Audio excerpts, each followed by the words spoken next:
محترم دوستو، ویڈیو کا آغاز کرنے سے پہلے آپ سے التماس ہے کہ ویڈیو کے نیچے کومنٹ باکس میں ایک مرتبہ اللہ اکبر لازمی لکھ دیجئے گا۔ یہاں پر اس کا مقصد اللہ تعالیٰ کی بڑائی بیان کرنا ہے۔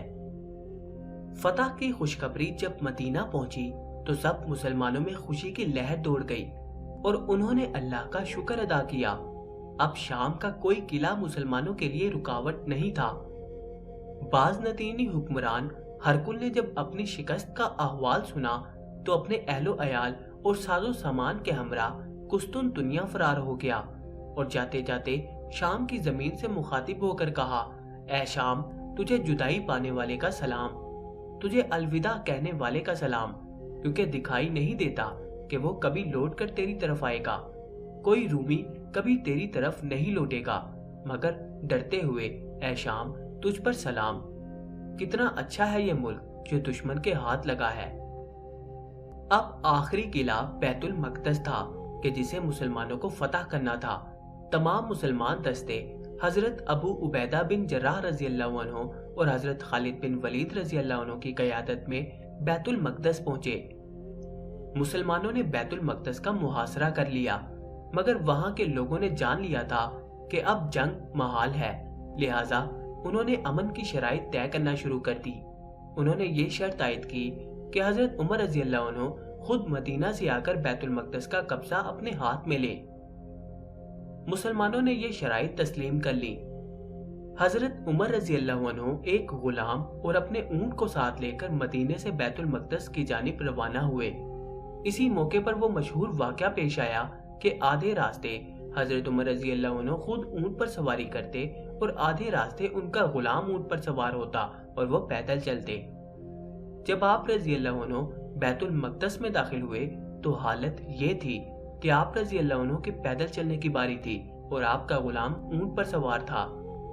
اس شان سے مسلمانوں کے خلیفہ اور سپہ سالار اعظم شام اور عراق کے فاتح بیت المقدس میں داخل ہوئے۔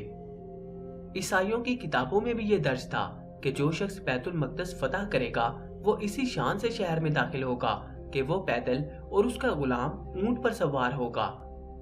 پھر انتہائی امن و امان سے پورا شہر حضرت عمر رضی اللہ عنہ کے حوالے کر دیا گیا۔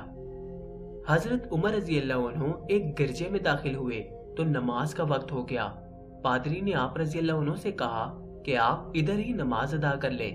آپ رضی اللہ عنہ نے انکار فرماتے ہوئے کہا کہ آج اگر میں نے یہاں نماز ادا کر لی تو مسلمان اس گرجے گھر کو مسجد میں تبدیل کر دیں گے۔ پھر حضرت عمر رضی اللہ عنہ نے گرجا گھر سے باہر آ کر نماز ادا کی اور وہ جگہ کہ جہاں آپ رضی اللہ عنہ نے نماز پڑھی وہاں بعد میں مسجد کی بنیاد رکھ دی گئی کہ جو آج بھی مسجد عمر کے نام سے پہچانی جاتی ہے۔ کئی سو سال بعد کہ جب عیسائیوں نے صلیبی جنگوں کے دوران مسلمانوں سے بیت المقدس دوبارہ چھینا تو مسجد عمر ہی وہ مقام تھا کہ جہاں مسلمانوں کا اتنا قتل عام کیا گیا کہ مسلمانوں کا خون عیسائیوں کے گھوڑوں کے گھٹنوں تک جا پہنچا۔ اس کے برعکس جب حضرت عمر رضی اللہ عنہ نے بیت المقدس فتح کیا تھا تو ہر شخص کو امان دے دی گئی تھی۔ جن مقامی لوگوں نے قسطنطنیہ جانے کی خواہش ظاہر کی ان کے لیے سمندر تک تمام راستوں پر پہرے بٹھا دیے گئے تاکہ کوئی بھی ان کا مال و اسباب نہ لوٹ سکے اور نہ ہی ان کی عزت پر ہاتھ ڈال سکے۔ جو امن کی شرائط کے تحت جانا چاہتے تھے ان تمام لوگوں کو شان سے رخصت کر دیا گیا۔ بیت المقدس کی فتح کے بعد صرف حمص کا شہر ہی باقی بچا تھا جو بہت جلد ہی مسلمانوں نے دوبارہ فتح کر لیا۔ حضرت ابو عبیدہ بن جراح رضی اللہ عنہ نے حمص کو ہی اپنا مرکز بنایا۔ حضرت عمر رضی اللہ عنہ بیت المقدس کی فتح کے بعد واپس مدینہ تشریف لے آئے، لیکن کچھ ہی عرصے بعد ایک اور فتنہ کھڑا ہو گیا۔ رومیوں نے 2 لاکھ کے لشکر کے ساتھ مصر کی طرف سے شام پر حملہ آور ہونے کی کوشش کی۔ ان کا ہدف حمص کا شہر تھا کہ جہاں حضرت خالد بن ولید رضی اللہ عنہ اور حضرت ابو عبیدہ بن جراح رضی اللہ عنہ اپنے چھوٹے سے لشکر کے ساتھ قیام پذیر تھے۔ مسلمانوں میں گھبراہٹ اور پریشانی پیدا ہو گئی۔ حضرت ابو عبیدہ رضی اللہ عنہ نے جنگی شورا طلب کی اور وہاں یہ فیصلہ کیا گیا کہ پوری سلطنت سے مدد طلب کی جائے۔ خلیفہ کو بھی خط لکھے گئے۔ یہ فیصلہ بھی کیا گیا کہ قلعہ بند ہو کر لڑا جائے گا۔ حضرت خالد بن ولید رضی اللہ عنہ کے سامنے جب یہ فیصلہ رکھا گیا تو وہ جلال میں آ گئے۔ آپ رضی اللہ عنہ نے قسم کھائی کہ ہم کبھی بھی قلعہ بند ہو کر لڑائی نہیں کریں گے، اور حضرت ابو عبیدہ رضی اللہ عنہ سے اجازت مانگی کہ ہم میدان میں جا کر دشمن کا مقابلہ کریں۔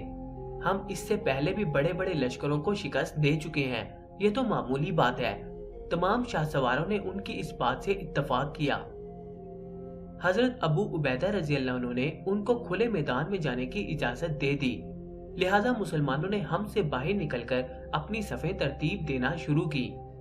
حضرت خالد بن ولید رضی اللہ تعالیٰ عنہ کو مقدمۃ الجیش یعنی ہر اول دستے کے ساتھ آگے بھیجا گیا تاکہ آگے جا کر دشمن کی نقل و حرکت کا پتہ لگائیں۔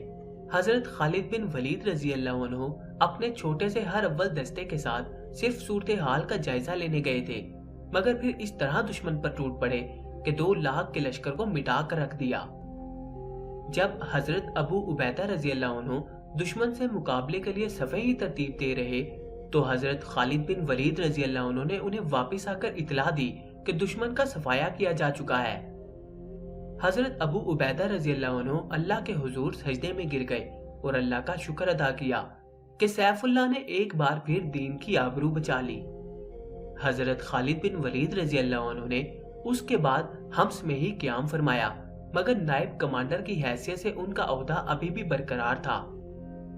آپ رضی اللہ عنہ چونکہ اعلیٰ ظرف تھے، یتیموں، مسکینوں اور بیواؤں کی مدد کرنے والے تھے، لہٰذا آپ رضی اللہ عنہ مال غنیمت میں سے اپنا حصہ بھی تقسیم کر دیا کرتے۔ لیکن کچھ لوگوں نے حضرت عمر رضی اللہ عنہ سے آپ رضی اللہ عنہ کی شکایت کر دی کہ حضرت خالد رضی اللہ عنہ مال خرچ کرنے میں اسراف کرتے ہیں۔ اس سے پہلے بھی جب حضرت خالد بن ولید رضی اللہ عنہ کی شکایتیں حضرت عمر رضی اللہ عنہ تک پہنچی تھی تو آپ رضی اللہ عنہ نے ان کو سپہ سالاری کے عہدے سے معزول کر دیا تھا۔ اس معزولی کی وجہ یہ بھی تھی کہ لوگ حضرت خالد بن ولید رضی اللہ عنہ پر بہت زیادہ یقین کرنے لگے تھے۔ حضرت عمر رضی اللہ عنہ نے یہ سوچ کر ان کو سپہ سالاری کے عہدے سے معزول کر دیا کہ کہیں اللہ پر بھروسے اور توکل میں کمی نہ آ جائے۔ اس مرتبہ بھی شکایت کے بعد حضرت عمر رضی اللہ عنہ نے ان کو جنگی خدمات ادا کرنے سے منع فرمایا اور مدینہ طلب کیا تاکہ ان سے اس معاملے پر باز پرس کی جا سکے۔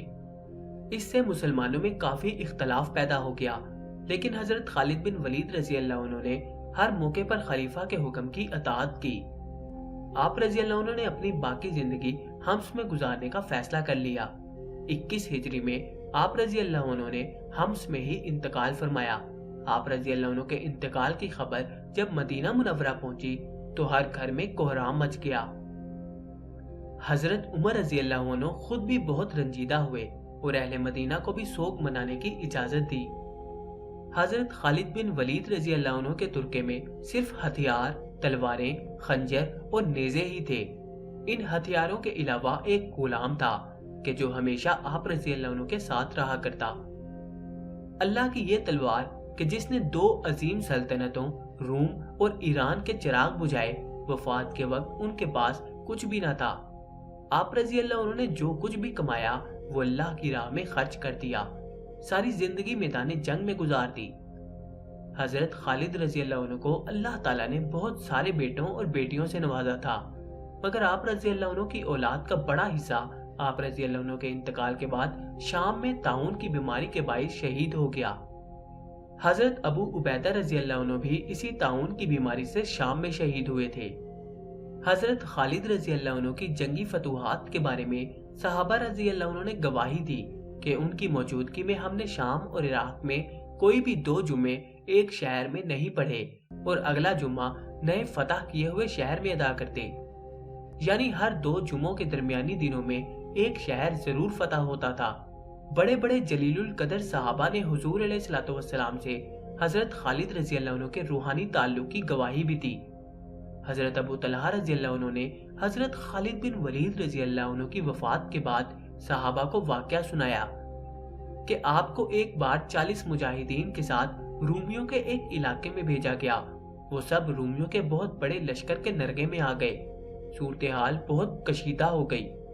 اس موقع پر حضور صلی اللہ علیہ وآلہ وسلم حضرت ابو عبیدہ رضی اللہ عنہ کے خواب میں تشریف لائے اور فرمایا کہ فلاں جگہ خالد بن ولید رضی اللہ عنہ پریشانی میں ہے، جاؤ ان کی مدد کرو۔ حضرت ابو عبیدہ رضی اللہ عنہ اپنے لشکر کے ہمراہ وہاں گئے اور ان کی مدد کی۔ یہ حضور علیہ الصلوۃ والسلام کے ساتھ آپ رضی اللہ عنہ کے روحانی تعلق کی صرف ایک مثال ہے۔ حضرت خالد بن ولید رضی اللہ عنہ نے حضور علیہ الصلوۃ والسلام کے بال مبارک کہ جو آپ رضی اللہ عنہ نے حج کے موقع پر سنبھال لیے تھے کو اپنی ٹوپی میں پرو رکھا تھا۔ یوں حضور علیہ الصلوۃ والسلام کا لمس ہمیشہ آپ رضی اللہ عنہ کے ہمراہ رہا۔ وہی لمس ان کی اصل طاقت تھی کہ جس کا وہ خود بھی اعتراف کرتے تھے۔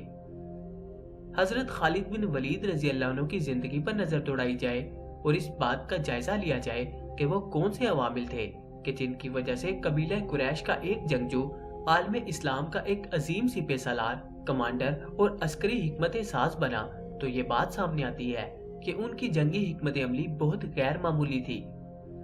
انہوں نے جو جنگی طریقہ اختیار کیا وہ اس زمانے کے لحاظ سے کئی سو سال آگے کا تھا۔ ان کی جنگی حکمت عملی اس وقت کے اعلیٰ ترین اذہان بھی نہیں سمجھ پاتے تھے۔ ان کی ذاتی دلیری، جرت، شجاعت، بہادری، خطرات میں کود پڑنے کی عادت، جنون اور عشق کی حد تک یہ شوق کہ وہ اللہ کی راہ میں جہاد کریں، وہ تمام عوامل تھے کہ جنہوں نے آپ رضی اللہ عنہ کو سیف اللہ بنا دیا۔ بعض کتابوں میں تو یہ بھی لکھا ہے کہ آپ رضی اللہ عنہ صاحب کشف و کرامت مجاہد تھے۔ اس سے بڑی کرامت اور کیا ہو سکتی ہے کہ انہوں نے 60 مجاہدین کے ساتھ 60,000 کے لشکر پر حملہ کرنے کا فیصلہ کیا۔ وہ کون سے ایسے راز تھے کہ جو ان لوگوں کو معلوم تھے اور آج کے تاریخ دان ان سے ناواقف ہیں؟ وہ کون سی ایسی قوتیں تھیں کہ جو ان کے ساتھ کام کرتی مگر آنکھوں سے نظر نہیں آتی تھیں؟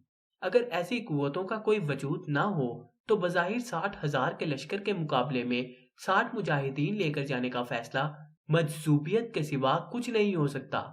لیکن حضرت خالد بن ولید رضی اللہ عنہ کو معلوم تھا کہ ان کی پشت پر کون سی روحانی قوتیں کار فرما ہیں۔ اس کے بعد کی اسلامی تاریخ پر نظر دوڑائی جائے تو وہ تمام غازی کہ جن کے تاریخ میں نام سنہرے حروف سے لکھے گئے اور جنہوں نے سلطنتوں کو فتح کیا، وہ صرف ظاہری اسباب پر بھروسہ نہیں کرتے تھے بلکہ کچھ غیر معمولی روحانی قوتیں بھی ان کا ساتھ دیتی تھیں۔ یہی عنصر جنگ میں فیصلہ کن کردار ادا کرتا تھا۔ حضرت خالد بن ولید رضی اللہ عنہ وہ پہلے مجاہد تھے کہ جنہوں نے عالم اسلام کی سرحدیں جزیرہ عرب سے باہر پھیلانے میں اہم ترین کردار ادا کیا۔ آپ رضی اللہ عنہ کے بعد آنے والے سینکڑوں غازی آپ رضی اللہ عنہ کے نقش قدم پر چلے۔ یوں عالم اسلام کی سرحدیں وسیع سے وسیع تر ہوتی چلی گئیں۔ ان تمام لوگوں کے ساتھ جنگی حکمت عملی، دلیری، بہادری اور شجاعت جیسی خصوصیات وابستہ تھیں۔ ایک اور قدر مشترک روحانی قوت تھی کہ جو ان کو مزید پراسرار بناتی تھی۔ عالم اسلام میں آج بھی اگر کوئی وجود تبدیلی لانا چاہتا ہے تو جب تک کہ اس کے وجود میں وہ پراسرار عنصر شامل نہیں ہوگا کہ جس کا علامہ اقبال نے ذکر کیا ہے، وہ یہ کام سر انجام نہیں دے سکے گا۔ یہ غازی، یہ تیرے پراسرار بندے جنہیں تو نے بخشا ہے ذوق خدائی، دو نیم ان کی ٹھوکر سے صحرا و دریا، سمٹ کر پہاڑ ان کی ہیبت سے راہ۔ سامعین محترم، حضرت خالد بن ولید رضی اللہ تعالیٰ عنہ کے جنگی کارناموں کی یہ آخری قسط، آپ کا اس کے بارے میں کیا خیال ہے؟ کمنٹ میں لازمی بتائیں۔ اور اگر آپ چاہتے ہیں کہ مزید حضرت خالد بن ولید کی زندگی کے احوال بیان کیے جائیں تو کمنٹ میں ہمیں لازمی بتائیں۔ جزاک اللہ۔